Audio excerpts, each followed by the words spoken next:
1875 में India metrology department की शुरुआत हुई थी और 150 साल किस तरह से निकल गया पता ही नहीं चला।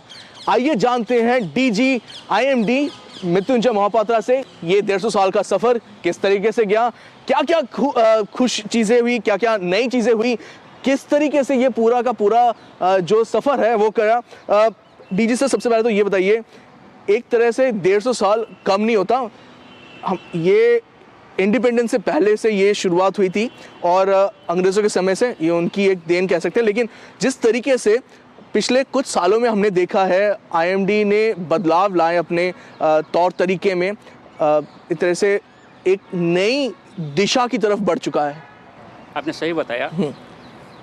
ब्रिटिश पीरियड के टाइम 1875 में भारत मौसम विज्ञान विभाग की जन्म हुआ और ये जन्म भी एक संघर्षमय था। जब पूरी देश 1857 में सिपाही म्यूटिनी नाम पे फर्स्ट वॉर ऑफ इंडिपेंडेंस लड़ रहे थे, तब वेस्ट बंगाल में कोलकाता में एशियाटिक सोसाइटी ऑफ बंगाल एक संगठन में लोगों को नेचुरल डिजास्टर से रक्षा करने के लिए ब्रिटिश गवर्नमेंट को लिखा कि एक मीटरोलॉजिकल कमेटी बनाया जाए। मगर ये फर्स्ट वॉर ऑफ इंडिपेंडेंस को देखते हुए कमेटी बनाने के लिए ब्रिटिश गवर्नमेंट राजी नहीं हुआ। फिर 1860 को इसको रिटरेट किया कि देखिए आप इसको नहीं बनाएंगे तो लोग मर जाएंगे। और इसके बाद उन्होंने कुछ कमेटी बनाया, सैनिटेशन कमेटी को दिया एग्जामिन करने के लिए, और इतना वो फलप्रद नहीं हुआ। फिर फाइनली 1862 में Asiatic Society of Bengal third time लिखा कि आप इस बार हमारे बात नहीं सुनेंगे तो हम आपको बता रहे हैं कि आने वाले दिन में फिर लोग मरेंगे साइक्लोन जैसे से। और ऐसे हुआ 1864 में एक मासिव साइक्लोन आया और वेस्ट बंगाल कलकत्ता में 80,000 लोगों का मृत्यु हो गया। इसके बाद मछलीपट्टनम के पास सेम ईयर में एक साइक्लोन आया, फिर 40,000 लोगों का मृत्यु हो गया। इसको देखते हुए ब्रिटिश गवर्नमेंट ने 1865 में एक कमेटी फॉर्मेशन किया और इसमें पहले पोर्ट वार्निंग शुरू हो गया 1865 में कलकत्ता पोर्ट के लिए। और इसके साथ साथ फिर 1866-67 में फेमिन आ गया, स्पेशली इंडिया में बहुत लोग मर गए, मालन्यूट्रिशन हुआ। फिर 1871 में और एक फेमिन आ गया, मानसून फेलियर हुआ। इसको देखते हुए कंपेल कर दिया ब्रिटिश गवर्नमेंट को कि एक नेशनल लेवल पर मीटरोलॉजिकल ऑर्गेनाइजेशन बनाया जाए और इसे शुरुआत हुआ 1875 जनवरी 15 में भारत मौसम विज्ञान विभाग का जन्म हुआ। इस 15 जनवरी को 150 साल शुरुआत हो जाएगी, सेलिब्रेशन बहुत तगड़ा होने वाला है जी। ये जो लंबी सफ़र है 1875 से अभी तक, इसमें बहुत सारे उपलब्धियां हैं और बहुत सारे सीखने को मिला है। मैं इसको संक्षिप्त में बोलूँ, 1875 डेवलपमेंट के बाद एक नेशन स्टेज चला 1890 तक, जब बहुत सारे जो मीटरोलॉजिकल ऑब्जर्वेटरी क्रिएट किया गया और डाटा को एक्सचेंज किया गया, डाटा को स्टैंडर्डाइज किया गया, इंस्ट्रूमेंट्स कैलिब्रेट किया गया। ये सभी सरफेस इंस्ट्रूमेंट्स के लेवल पर लिमिट रहा। जब फिर 1900 के बाद धीरे धीरे समग्र विश्व में एक वातावरण ऐसे सृष्टि हो गया कि फर्स्ट वर्ल्ड वॉर आ गया, सेकेंड वर्ल्ड वॉर आ गया, तब लोगों ने महसूस किया कि हमको एयरक्राफ्ट फ्लाई करने के लिए वॉर के टाइम एटमॉस्फेयर का ऑब्जर्वेशन चाहिए। इसलिए 1920s, 1930s, 1940s में भारतवर्ष में भी सरफेस ऑब्जर्वेशन के साथ साथ अपर एटमॉस्फेयर में up to 10 to 15 kilometres meteorological observation लिया गया, बैलून छोड़ने लगा और बैलून के साथ फिर धीरे धीरे सेंसर्स होने लगा। ऐसे हम एक 3 डायमेंशनल स्ट्रक्चर हमको पता चला ये पीरियड में, जो पीरियड होता है कि up to 1947 just before independence. तो फिर इंडिपेंडेंस जब आ गया 1947, फिर त्वरान्वित हुआ हमारा गतिविधियाँ। ये सभी ऑब्जर्वेशंस जो हम ले रहे थे सरफेस बेस्ड, अपर एयर सेंसर्स बेस्ड और बैलून बेस्ड ऑब्जर्वेशन, इसके साथ साथ पहला एक बड़ा टेक्नोलॉजिकल इंटरवेंशन आया वो राडार। 1954 में दमदम में पहला राडार आ गया। इसके बाद सफदरजंग में 1958 में, सो राडार एज हम बोलते हैं। 1950 में शुरू हो गया राडार एज। फिर 1960 का बिगनिंग में दुनिया में आ गया पहला सैटेलाइट IRIS-1, जिसमें सैटेलाइट पिक्चर दिया जो हमारा जैसे भारत देश है, इसके चारों तरफ आप देखिए समुंदर है और यहाँ हिमालय है, इतना डाटा स्पार्स है कि आप कोई मीटरोलॉजी संबंधित डाटा नहीं मिल रहा था। जब सैटेलाइट आया, इसमें मानसून का जानकारी और साइक्लोन का जानकारी धीरे धीरे आसान होने लगा। मगर ये पोलर ऑर्बिटिंग सैटेलाइट था, सिर्फ 700 किलोमीटर 800 किलोमीटर एरिया में एक बार दिन में कि 2 दिन में एक बार ऐसे पिक्चर मिल रहा था। जैसे भी हो, दिसंबर 1963 में यूएसए ने एक रिसीवर दिया, इसको इंस्टॉल किया गया बॉम्बे में। इसको लेते हुए हम इसका सैटेलाइट मॉनिटरिंग ऑफ वेदर शुरू कर दिया। फिर और एक स्टेज आया 1974, जब ग्लोबली जियो स्टेशनरी सैटेलाइट आ गया, जिसमें हर आधा घंटा में आप पूरी ग्लोब का सैटेलाइट इमेज ले सकते हैं क्लाउड का। इसमें भी इंडिया में शुरू हो गया, हर 3 घंटे हम लोग पिक्चर मिल रहा था, इसका एनालिसिस कर रहे थे। कि तो हमारा पिक्चर नहीं था ये, हम दूसरे के ऊपर माने डिपेंडेंट थे। मगर 1982-83 में इंडियन स्पेस रिसर्च ऑर्गेनाइजेशन ने सैटेलाइट प्रयोग किया और हमारा 1984 से रेगुलरली इनसाट सीरीज से प्राप्त हुआ क्लाउड पिक्चर्स और डिराइव प्रोडक्ट्स जैसे विंड्स, सी सरफेस टेम्परेचर वगैरह उपलब्ध हुआ। इसको लेकर फिर हमारा जो निरीक्षण चल रहा था, जो प्रेडिक्शन चल रहा था, वो अभी सुधार होने लगा। इसके बीच में फिर और एक कदम उठाया गया 1974 में, जब आपको याद होगा भोला साइक्लोन आया था। 300,000 people died in Bangladesh, east Bengal. और सेम ईयर में बहुत बड़ा साइक्लोन था वो उस समय का। और सेम ईयर में आंध्र प्रदेश में 10,000 लोग मर गए और उड़ीसा में 1970 में 10,000 लोग मर गए। फिर गवर्नमेंट ने कैबिनेट कमेटी कॉन्स्टिट्यूट किया और कैबिनेट कमेटी के जरिए एक मासिव एक्सपेंशन हुआ भारत मौसम विज्ञान विभाग का। पूरी ईस्ट कोस्ट वेस्ट कोस्ट में राडार लग गया और सभी मेट्रोलॉजिकल सेंटर एस्टेब्लिश हुआ, साइक्लोनिक सेंटर एस्टेब्लिश हुआ। नया नया का प्रावधान किया गया कैसे हम हमारा ऑब्जर्वेशन को मजबूत करें, इसके साथ साथ हमारा प्रेडिक्शन सिस्टम को मजबूत करें। प्रेडिक्शन सिस्टम आपने बात की, हम इस पर बात करेंगे। आपने रडार की बात की। इस वक्त भारत इकलौता ऐसा देश है जहाँ पे इतना ज़्यादा डॉपलर रडार और स्टेट ऑफ द आर्ट तरीके से प्रेडिक्शन की जा रही है और रियल टाइम प्रेडिक्शंस आ रही है। सुपर कंप्यूटर्स की मदद से हम देख पा रहे हैं। थोड़ा बताइए हमारे दर्शकों को, क्योंकि लोग सुनते हैं अच्छा आज बारिश होगी, आज यहाँ पे गर्मी ज़्यादा होगी, यहाँ पे ये होगा, लेकिन ये करने में जो जिस तरीके से आप लोग मेहनत करते हैं, एक वो सच में काबिल तारीफ है, क्योंकि रियल टाइम डेटा आ रहा है, रियल टाइम उसको प्रोसेस भी किया जा रहा है, फिर लोगों को वो बताया भी जा रहा है। जी, आपने सही बताया। ये जैसे शुरुआत हुआ सैटेलाइट और रडार, 1960s में सैटेलाइट, 1950s में एनालॉग रडार और 1970s में आ गया था हमारे पास साइक्लोन डिटेक्शन रडार और 2002 में हमारे पास आ गया डॉपलर वेदर रडार। और जैसे आपने बताया अभी हम 2002 से शुरू करते हुए अभी 39 रडार्स लगे हुए हैं। एवं 5-10 ईयर्स की बात करें, आप देखेंगे इसमें 15 रडार्स हमारे पास इससे पहले था, अभी 39 में पहुँचे हैं, डबल से ज़्यादा हम कर लिए हैं। इसके साथ साथ जो ऑटोमेशन हुआ जनरेशन, पहले ऑटोमेटिक वेदर स्टेशन नहीं था। इसका शुरुआत तो 80s में हुआ था मगर वो इतना सफल नहीं रहा। 90s और 2000 में हमारे पास ऑटोमेटिक वेदर स्टेशन आया। अभी हमारे पास more than 1000 automatic weather station से। इसके साथ साथ रेनगेज मेजरमेंट से ऑटोमेटेड हुआ, विंड प्रोफाइलर आया, माइक्रोवेव रेडियोमीटर आया, बहुत सारे टेक्नोलॉजी इंटरवेंशन हुआ।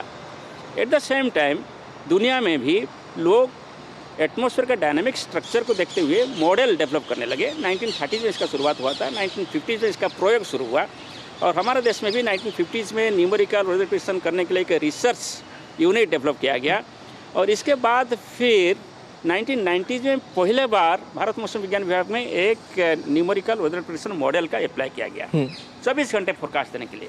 वो धीरे धीरे बढ़ते, आज आप देखेंगे हमारे पास 7 न्यूमेरिकल वेदर प्रेडिक्शन मॉडल्स हर दिन उपलब्ध है, जिसको रन किया जाता है मिनिस्टर फॉर साइंसेस में, Indian institute of climate meteorology, national centre for medium weather forecasting, Indian national centre for ocean information services and IMD, सब मिलकर काम करते हैं। और इसके साथ साथ सिर्फ ये जो फोरकास्ट हम दे रहे थे 24 घंटे के लिए, अभी 7 दिन के लिए फोरकास्ट देना शुरू कर दिया।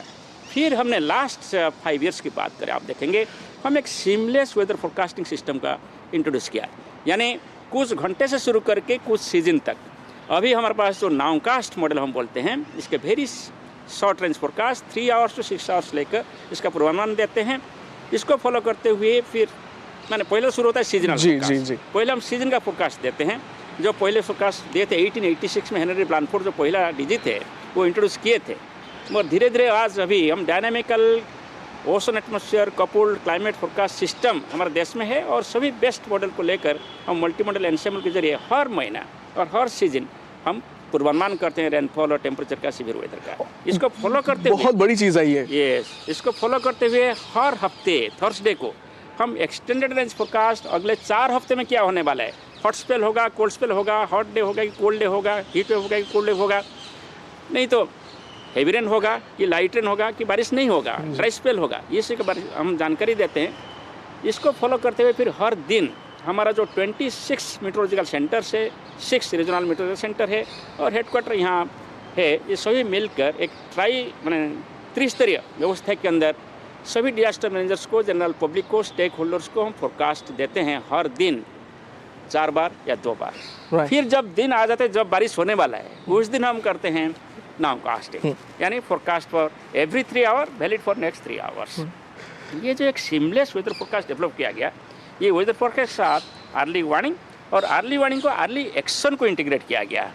और अभी हम क्या कर रहे हैं ना, ईच फोरकास्ट के साथ कौन है जिम्मेदार, कौन एक्शन लेने वाला है, इसके साथ हम कोलैबोरेट करते हैं, उनको साथ संबंध बजाय रखते हैं, सारे स्टेक होल्डर्स को एक साथ लेके आ रहे हैं। हाँ। और इसके साथ साथ हम सिर्फ यही नहीं बोल रहे हैं कि कल मौसम क्या होने वाला है, अभी हम बोलते हैं कि ये मौसम कल ऐसे होगा और इसकी वजह से ये इससे प्रभावित हो सकता है। इसको हम इंग्लिश में बोलते हैं इम्पैक्ट बेस्ड फोरकास्ट और रिस्क बेस्ड वार्निंग जी।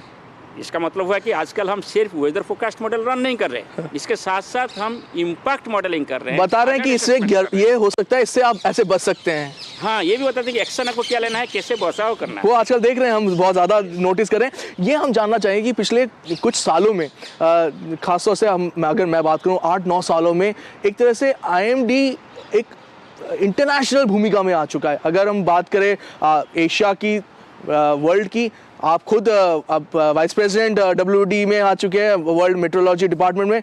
ये किस तरीके से हुआ, ये पिछले 7-8 सालों का आप मुझे थोड़ा बताइए कि किस तरीके से ये IMD का ये जो पूरा सफ़र है पिछले 7-8 साल में किस तरीके से वो बहुत ज़्यादा तेज़ी से आगे बढ़ा। इससे बोल रहा हूँ, जैसे फेज वाइज डेवलपमेंट बोल रहा था, जिस तो हम टेक्नोलॉजी का डेवलपमेंट बताया आपको, कैसे observational system, communication system, modelling system improve हुआ और फोरकास्ट डेवलप हुआ है। इसमें ये सभी करने के लिए एक सबसे बड़ा कदम लिया गया था 2006-7 में, मॉडर्नाइजेशन ऑफ IMD। ये मॉडर्नाइजेशन जरिए हम एनालॉग सिस्टम से डिजिटल सिस्टम को मूव किए। इसके बाद फिर गवर्नमेंट ऑफ इंडिया का डिजिटल इंडिया प्रोग्राम आया, इसमें और बढ़ोतरी मिला। और इसके साथ साथ हम मैनुअल प्रोसेस ऑफ वर्किंग को शिफ्ट करते हुए हम कम्प्लीटली डिजिटल प्रोसेस वर्किंग को आ गए। अभी हमारा डाटा कलेक्शन हो कि डाटा प्लॉटिंग हो कि डाटा एनालिसिस हो कि मॉडलिंग सिस्टम हो कि फोरकास्ट जनरेशन हो कि फोरकास्ट डिसेमिनेशन हो, सभी अभी डिजिटल प्रोसेस में हो रहा है।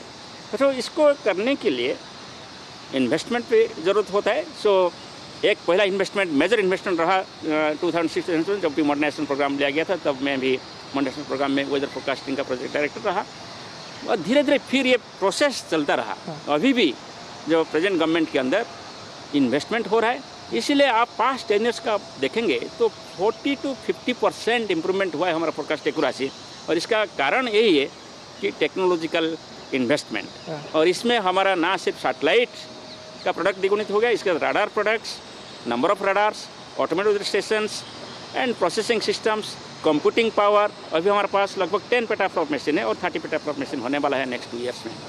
ये सभी कारण रहा। इसके साथ साथ जो ह्यूमन इंटेलिजेंस का भी डेवलपमेंट हुआ, कैपेसिटी बिल्डिंग कराया गया, ट्रेनिंग कराया गया और कोलैबोरेशन कराया गया, R&D उद्देश्य में बढ़ाया गया।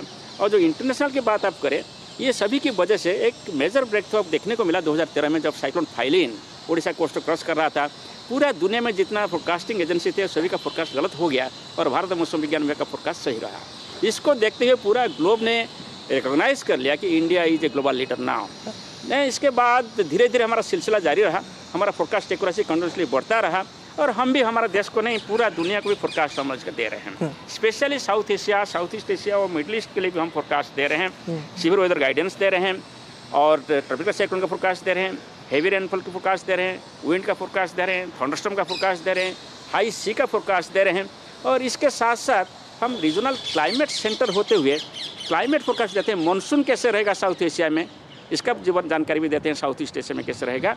और फिर कैपेसिटी बिल्डिंग के लिए ये सभी कंट्रीज़ को हम मदद करते हैं सैटेलाइट जरिए। हमारा जो सैटेलाइट है इनसाट सीरीज, आई थिंक 10-12 कंट्रीज जो आसपास के हैं उन सबको हम ही लोग प्रोवाइड करते हैं सारा डेटा इस वक्त completely. Middle east, south east Asia, Asia Pacific और साउथ एशिया, सभी देशों को आप देखेंगे इस एरिया में बहुत सारे गरीब देश भी है। हो ना क्यों, क्योंकि साइक्लोन मैन खुद हमारे साथ हैं। आपने खुद कहा कि सोचिए 1 लाख जहाँ पे लोग की डेथ होती थी और वहाँ से 0 कैजुअलिटी पे हम आ चुके हैं।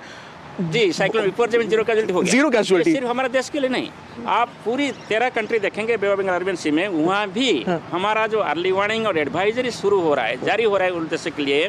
वो भी उन्हें मदद मिल रहा है। वहाँ भी जो number of loss of lifes हो रहा था रिड्यूस हो गया। कोई भी साइक्लोन ऐसा नहीं लास्ट 10 ईयर्स में ये कंट्री में जहाँ भी डेथ 100 से ज़्यादा हुआ है। कितने कंट्री, आपने अभी मिडिल ईस्ट की बात की, साउथ ईस्ट एशिया की, हमने ये भी जाना कि यूएस और यूके भी, यूएस एंड जो आपके यूरोपियन कंट्रीज हैं वो भी आपसे डेटा लेते हैं किस तरीके से, क्योंकि एल नीनो अभी ये ग्लोबल फेनोमेना, ये सब अब सब कुछ ऐसा नहीं कि एशिया में होगा या पैसिफिक में होगा, इंडियन ओशन में तो वो इम्पैक्ट नहीं करेगा, हर कुछ इंटरलिंक्ड है। आपने सही बात की जिक्र की। अभी आजकल जो लोग एल नीनो, सदर्न ऑसिलेशन या एनसो की बात कर रहे हैं, शायद उन लोगों को याद नहीं होगा। मैं आपको आपके जरिए सभी को याद देना चाहता हूँ। भारत मौसम विज्ञान विभाग ने ऐसे एक साइंटिफिक इनोवेशन आया जिसको आज लोग एल नीनो लाइन बोल रहे हैं। At the time of sir Gilbert walker, जो भी डीजी थे आईएमडी का, तब उन्होंने मौसम का फोरकास्ट करने के लिए, मानसून का फोरकास्ट करने के लिए सारे दुनिया में जितना सारे वेदर पैरामीटर्स को एग्जामिन करने के लिए लोगों को लगाया। और इसमें उन्होंने देखा कि ताहिती और डार्विन दो स्टेशन है, माने पैसिफिक ओशन में ताहिती एक आइलैंड है और डार्विन ऑस्ट्रेलिया के है। ये दोनों का जो सरफेस प्रेशर है वो ऐसे सीसो होता है, जैसे बच्चे खेलते हैं सीसो, किसका प्रेशर बढ़ा रहा है तो जिसका नीचे हो रहा है, किसका नीचे हो रहा है तो बढ़ा रहा है। ये जो सीसो रिलेशनशिप प्रेशर का है, ये देखा उन्होंने कि इंडियन मानसून के साथ रिलेशनशिप है।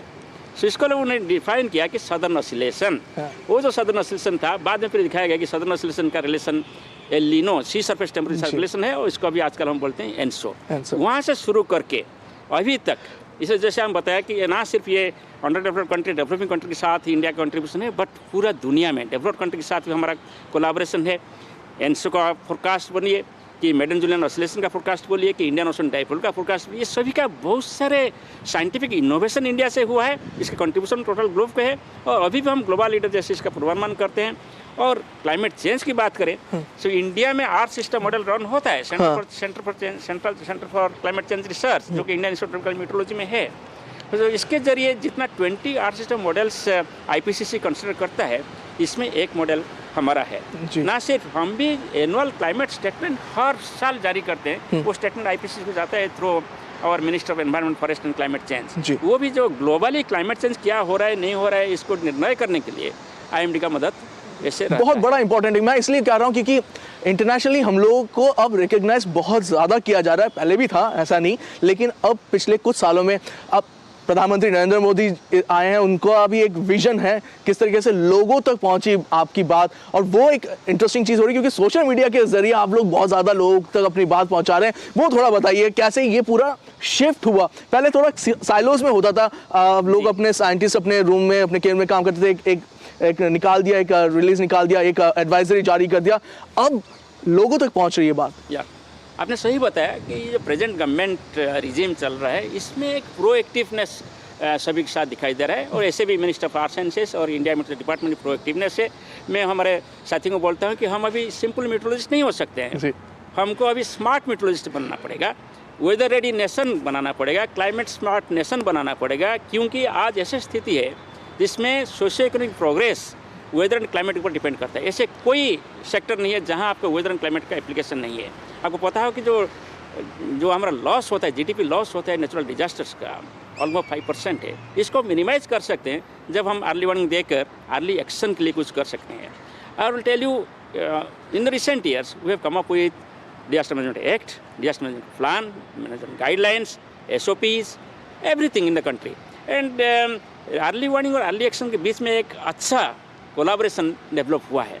इसलिए जो कॉन्फिडेंस आया डिजास्टर मैनेजर्स का, जनरल पब्लिक का, स्टेक होल्डर्स का with improvement in forecast accuracy, Bharat मौसम विज्ञान विभाग का, इसको देखते हुए अर्ली एक्शन में त्वरान्वित हो गया। और यही वजह रहा जिसकी वजह से हमको सुनाम मिला दुनिया में, पूरा भारतवर्ष को, कि हम कैसे साइक्लोन को मैनेज कर रहे हैं, कि कैसे हम हेवी रेन को मैनेज कर रहे हैं, कि कैसे हम दूसरा वेदर रिलेटेड डिजास्टर को मैनेज कर रहे हैं। सो इसको देखते हुए आप देखेंगे कि जो आने वाले दिन है, इस दिन में भी हमारा जो चुनौती है वो है कि जैसे हम लॉस ऑफ लाइफ को कम किए हैं, कैसे हम लॉस ऑफ प्रॉपर्टी को कम करेंगे। कैसे हम डिजास्टर रेसिलेंट इंफ्रास्ट्रक्चर बनाएंगे, ये सभी के लिए भी अर्ली वार्निंग सिस्टम का भी बहुत महत्वपूर्ण भूमिका रहेगा। मैं डिजास्टर रेजिलेंट पे आपसे बात करना चाहता कि डिजास्टर रेजिलेंट एक इंफ्रास्ट्रक्चर एक ग्रुप ऑफ कंट्रीज हुआ है, वो लोग भी बाहर से बहुत सारा इंफॉर्मेशन डेटा ले रहे हैं।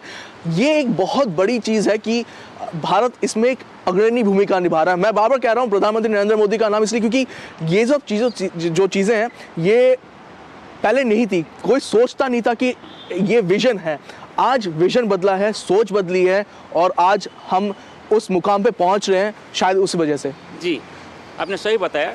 जो डिजास्टर रेसिलियंस सोसाइटी डेवलप करने के लिए जो कदम उठाया भारतवर्ष ने, इसमें ना सिर्फ भारतवर्ष को, पूरी दुनिया को मदद मिलने का प्रोसेस शुरू हो गया है। इसमें जैसे आपने बताया 20 कंट्रीज ज्वाइन कर चुके हैं। भारतवर्ष के साथ जो नॉलेज है, जो स्किल है, इसको हम यूटिलाइज कर सकते हैं और भारतवर्ष से एक लीडर होते हुए अर्ली वार्निंग के जैसे सजेशन दे रहे हैं कि एडवाइस दे रहे हैं सभी कंट्री को, इसको डिजास्टर रेसिलेंट इंफ्रास्ट्रक्चर बनाने के लिए, डिजास्टर रेसिलेंट सोसाइटी बनाने के लिए भी अर्ली वार्निंग का अहम भूमिका रहेगा।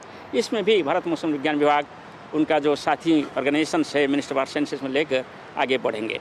तो सोशल मीडिया की बात कर रहे थे, इसके मैं बात कर रहा हूँ कि हम सोशल मीडिया को अभी पूरी तरह से अपना चुके हैं। हमारे पास अभी फेसबुक है, एक्स है, ब्लॉग पेज है, और इसके साथ साथ हम स्मार्टनेस है, व्हाट्सएप ग्रुप में हम हर गांव के कृषक भाइयों के साथ एक संबंध स्थापन करने के लिए कोशिश कर रहा हूँ। मैं आपको बोलूँगा कि अभी 3 करोड़ फार्मर के साथ हम जुड़े हुए हैं और इधर हमारा मोबाइल ऐप से, नहीं तो हमारा जो व्हाट्सएप ग्रुप से, नहीं तो स्टेट लेवल मोबाइल ऐप से हम सभी के साथ कोलैबोरेट करें, पब्लिक प्राइवेट पार्टनरशिप भी कर रहे हैं, जैसे कि हम हर कोने में पहुँच सकें और एक नारा देकर हम आगे चल रहे हैं कि हर हर मौसम हर घर मौसम। ये बहुत बड़ी बात आपने कही। मैं इसलिए कह रहा हूँ क्योंकि पहले होता था जैसे दूर दराज के इलाके हैं, पहाड़ों की बात करें, कारगिल, ले, वहाँ पे कहाँ था रेडार, कहाँ डॉपलर रेडार, कहाँ पे लोगों को पता कैसे चलता है कि बारिश होने वाली है या ऐसा बदलाव होगा मौसम में। अब वहाँ पे भी इंफॉर्मेशन दी जा रही है, कन्याकुमारी तक इंफॉर्मेशन दी जा रही है। तो पूरा नॉर्थ से लेके डाउन साउथ आप लोगों ने कनेक्ट किया, ईस्ट से लेके वेस्ट तक कनेक्ट किया। ये बताइए मुझे कि किस तरीके से ये आप आगे लेके जाना चाहते। ये तो हमने देख लिया हिस्ट्री, अभी तक का काम आपका। अगले 5 सालों में आपके अंडर में, आईएमडी के अंडर में भारत कैसे आगे जाएगा? जी, जैसे हम बताए थे, कोई ऐसे सोशियो इकोनॉमिक सेक्टर नहीं है जहाँ वेदर एंड क्लाइमेट इन्फॉर्मेशन को आप यूटिलाइज नहीं कर पाएंगे और आपका जो सामाजिक स्थिति है, आर्थिक स्थिति को सुधार नहीं पाएंगे। इसीलिए हम अभी जो अगले 5 साल के लिए ये लक्ष्य रखे हैं कि हम कैसे जन जन तक, घर घर तक मौसम का विवरण पहुंचाएंगे। इसलिए हम बोला कि हर हर मौसम हर घर मौसम। आप जहां भी क्लिक करेंगे, आप जहां भी आप सोचेंगे आपका गांव का नाम देकर, वहां आपका मौसम विवरण उपलब्ध होना चाहिए। ये कार्यक्रम हम शुरू कर रहे हैं और ये अगले 5 साल के अंदर एक संपूर्ण रूप ले लेगा। जैसे आप घर में बैठे हुए, आपका घर में जब कोई वेदर सिस्टम डेवलप हो रहा है, क्या इसका प्रभाव पड़ सकता है और आपको क्या एक्शन लेना है, मोबाइल पे भी आ जाएगा आपके, क्योंकि आजकल सब कुछ स्मार्ट हो गया है, सब कुछ आगे आ जाता है, सब कुछ इन्फॉर्मेशन आपके मोबाइल पे आ जाती है। जी, हमारे पास तो मोबाइल ऐप है अभी, मौसम है, मेघदूत है और डायमिनी भी है, मगर अभी हम अगले 15 तारीख को फाउंडेशन डे में एक नया मोबाइल ऐप जिसका नाम वही मौसम ही रहेगा ला रहे हैं। इसमें सभी जानकारी एक ही जगह पर लोगों को सभी लैंग्वेज में उपलब्ध होगा। और इसके साथ साथ जैसे आपने बताया कि फोरकास्ट एक्यूरेसी भी बढ़ना चाहिए। जब भी हमारा फोरकास्ट एक्यूरेसी लगभग 80% है, अगले 5 साल में हम और 5 to 10% फोरकास्ट एक्यूरेसी बढ़ने के लिए कोशिश करेंगे। इसके लिए हम हमारा जो modelling infrastructure, communication infrastructure, observation infrastructure को बढ़ाएंगे। जैसे कि डॉपलर रडार अभी लगभग 86% एरिया कवर कर रहा है। लक्ष्य है कि 100% एरिया कवर हो जाए नेक्स्ट 5 ईयर्स में। और मैं बता कर रखूँ, बाई 2025 एंड हमारे पास और 20 से 25 रडार। टोटल कितने हो जाएंगे फिर? अभी तो हमारे पास 39 है। लक्ष्य ये है कि 86 रडार तक हम जाएंगे। अच्छा, ये मैं आपको इसलिए रोक रहा हूँ कि आजकल बात हो रही है आर्टिफिशियल इंटेलिजेंस की। बहुत लोग कह रहे हैं कि बदल देगा पूरा एक तरह से जिस तरीके से हम लोग काम करते हैं। क्या आईएमडी आर्टिफिशियल इंटेलिजेंस AI को लेके आएगा अपने सिस्टम में, किस तरीके से उसको मौसम को पता करने के लिए, लोगों तक इंफॉर्मेशन देने के लिए? ज़रूर। आप देखिए, IMD एक साइंटिफिक डिपार्टमेंट है और इसका बेसिक साइंस जो है वो है मीटरोलॉजी। एंड मीटरोलॉजी ऐसे एक साइंस है जो एक नॉन लीनियर साइंस है, जो डाटा के ऊपर आधारित है। हमारे डाटाबेस आप देखेंगे, सबसे पुरातन ऑब्जर्वेटरी जो है वो चेन्नई का है 1793।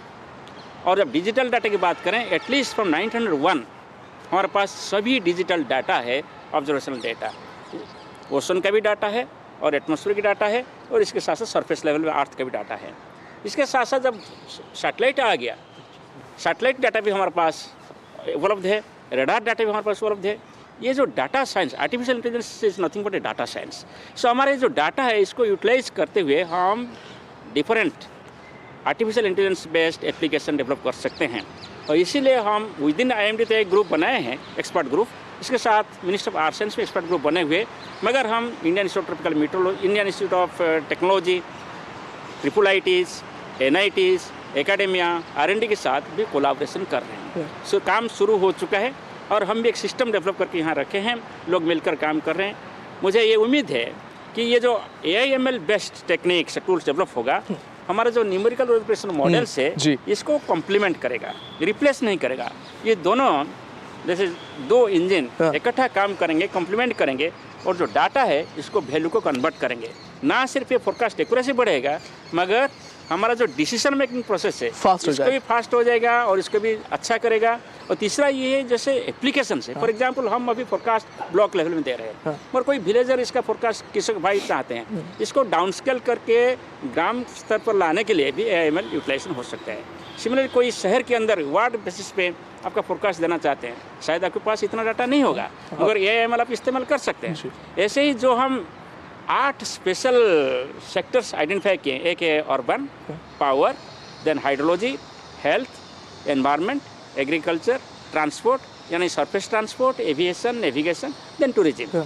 ये जो मेजर सोशल सेक्टर, इसको हम एक्रोनिम बोलते हैं उपहित एंड कॉज ऑफ वेलफेयर। ये सभी में आपका जो नया टेक्नोलॉजी और एग्जिस्टिंग टेक्नोलॉजी दोनों मिलकर सुधार होगा, और हम जन जन तक पहुंचेंगे, सभी सेक्टर के साथ पहुंचेंगे। हमारा सोशल डेवलपमेंट जो कंट्री का चल रहा है, इसमें हम भागीदार बनेंगे। IMD का ये विश्वास है। DG IMD बात कर रहे थे हमसे और कह रहे थे कि अब वो दिन दूर नहीं कि IMD एक बहुत ही अहम भूमिका निभाएगा देश की उन्नति में।